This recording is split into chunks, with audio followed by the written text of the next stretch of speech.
Let me tell you about Brad. Brad just got engaged. He spent $9,400 on a 1.2 carat diamond ring because a guy named Jeremy at work told him 2 months' salary is just what you do.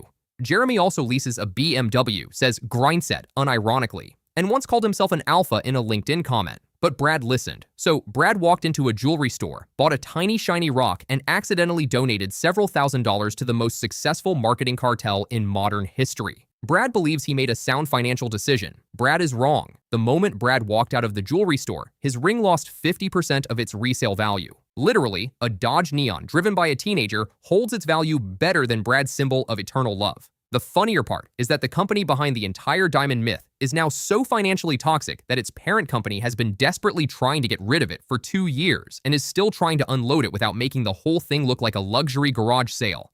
And the funniest part of all? The thing killing them isn't a war. It isn't a revolution. It isn't a government investigation. It's a machine in India, run by a guy named Steve in safety goggles, making the exact same rock for 90% off. So yeah, if you can't tell already, I think diamonds are a scam. And by the end of this video, I'm confident I can convince you that the entire $354 billion mined diamond industry is the single greatest marketing heist of the last century. And the best part? It's collapsing in real time.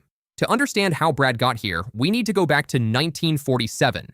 In 1938, diamond sales in America were in the gutter. The Great Depression had crushed luxury spending, and most American men weren't buying diamond rings at all. So Harry Oppenheimer, son of the De Beers chairman, flew from Johannesburg to New York and walked into an advertising agency called N.W. Ayer with one mission: make people want this rock. He hired Frances Garrity. She was 26, one of the only women at the agency, and got stuck with the diamond account because nobody else wanted it. Then, in 1947, allegedly at 11 p.m. one night, exhausted and out of ideas, she scribbled "A diamond is forever" on a piece of paper, fell asleep, and woke up to find she'd just written the most successful advertising slogan in human history. It is still being used today, 78 years later, on every commercial, every storefront, and probably on the box Brad opened last weekend. Footnote nobody mentions: Frances Garrity died at 83 and never married. The woman who sold America the fantasy of diamond marriage looked at the product herself and said, "No thanks." The campaign worked, so De Beers had a new problem. How do you sell a second, bigger ring to a man who already owns one? Easy. You invent a rule. In the 1940s, the rule was 1 month's salary. In the 1980s, when they needed to crack Japan and inflate the American average, they bumped it up to 2 months. So let's be clear about this, because it matters. The 2-month salary rule is not a tradition. It's a pop-up ad that survived long enough to become your uncle's financial advice. Brad isn't following an ancient custom. Brad is following the conclusion of a 1980s focus group from Philadelphia. But Frances and her 4 words were just the appetizer. The main course came 10 years later, when the entire scam almost collapsed in Siberia. In 1957, Soviet geologists discovered something terrifying for De Beers. In the middle of nowhere in Siberia, they found a diamond pipe called Mirny, a deposit so massive it could have flooded the global market and crashed prices to near zero overnight. The cartel that had spent 70 years carefully manufacturing artificial scarcity was about to be steamrolled by a communist country sitting on more diamonds than all of Africa combined. So De Beers did what any rational apartheid-era South African company would do during the Cold War. They flew to Moscow, which is a sentence that should not make sense, but diamonds have a magical ability to make everyone's ideology disappear the moment margins are involved. The Oppenheimer family personally negotiated a secret deal with the Soviet government. The terms: De Beers would buy nearly all of Soviet diamond production at a premium, on the condition that the Soviets keep them off the open market. The deal lasted 35 years, and it was hidden from the public because the Soviet Union was simultaneously funding the guerrilla movement trying to violently overthrow the exact same apartheid government propping up De Beers in the first place. Let me say this slowly so it lands. A white supremacist diamond cartel and a communist superpower secretly funneled billions of dollars through shell companies in Luxembourg for 35 years, while one of them was openly funding a proxy war against the other one's home country. Honestly, you have to respect the hustle. Karl Marx said religion was the opiate of the masses. Apparently, a shiny carbon rock was enough to make the Soviets forget about the proletariat for 35 straight years. They didn't care about ideology. They didn't care about the Cold War.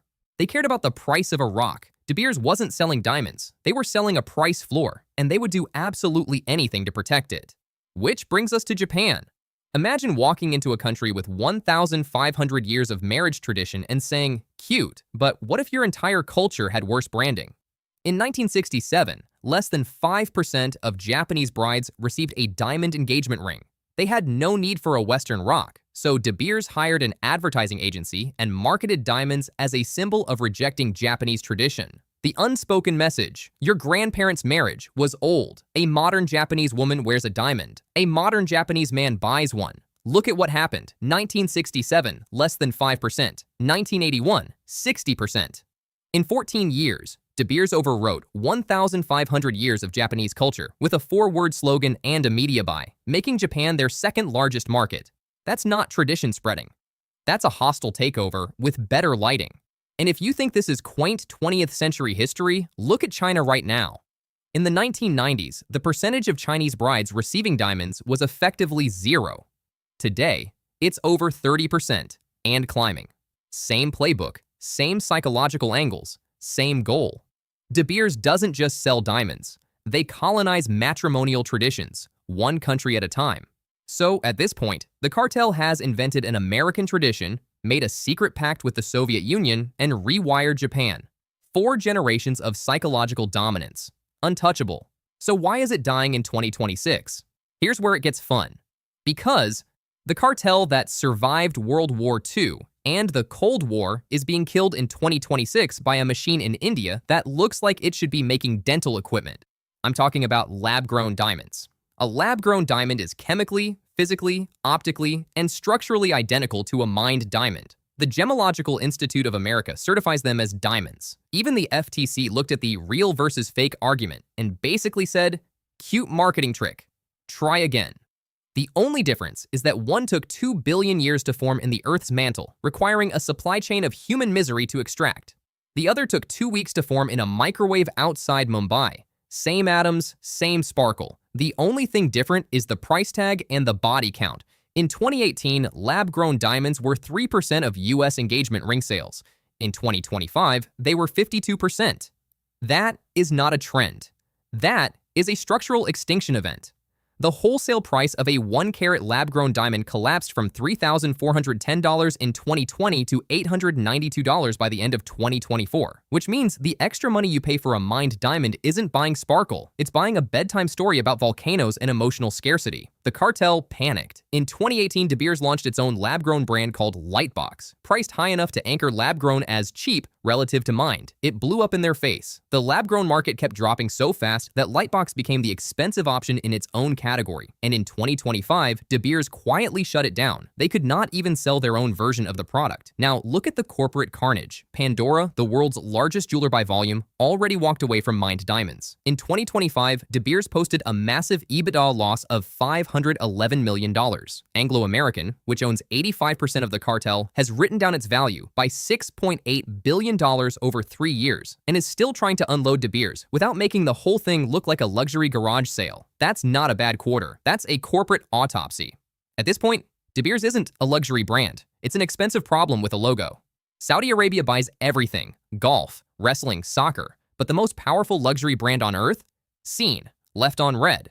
Meanwhile, De Beers is sitting on $2 billion of unsold diamonds piled up in vaults in London. Because the moment they release the inventory, the price collapses further, so they wait. And the Surat oven keeps running. Now, I can already hear Brad furiously typing in the comments, so let's just do a speed run of the objections. Investment? Terrible. The gold band holding the rock is an investment. The rock itself is a financial black hole. A $5,000 retail diamond resells for $1,000, which is an 80% loss the second you walk out. Every jeweler offers a trade-up policy to deliberately prevent a resale market from forming, so you never realize you're holding a tiny carbon souvenir with catastrophic resale value.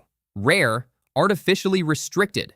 Mining costs for a 1-carat diamond run roughly $80 to $100. The entire industry is built on artificial scarcity. When the Argyle mine closed in 2020, the cartel celebrated. Fake? Chemically identical. Physics disagrees with you. Ethical? The Kimberley process only defines conflict diamonds as those funding rebel groups. It ignores government violence and child labor. 90% of all diamonds, mined or lab-grown, are cut and polished in India by workers earning a few dollars a day. The diamond industry didn't clean the supply chain, it cleaned the brochure. You're not paying for an investment rarity or purity. You're paying for a 90-year-old marketing campaign that is being dismantled in real time by chemistry it cannot control. Look, I'm not telling you to never buy a diamond. They're pretty. Light bounces off them. but you should at least know what you're buying. You're not buying a rare gem or an heirloom that appreciates with time. You're buying a really expensive participation trophy in a dying marketing campaign. You are literally subsidizing the write-down on Anglo-American's balance sheet. A lab-grown diamond is the same product for 90% less. Or, hear me out on this radical idea, you could just buy something else. An index fund. A really nice vacation. 3 Toyota Corollas.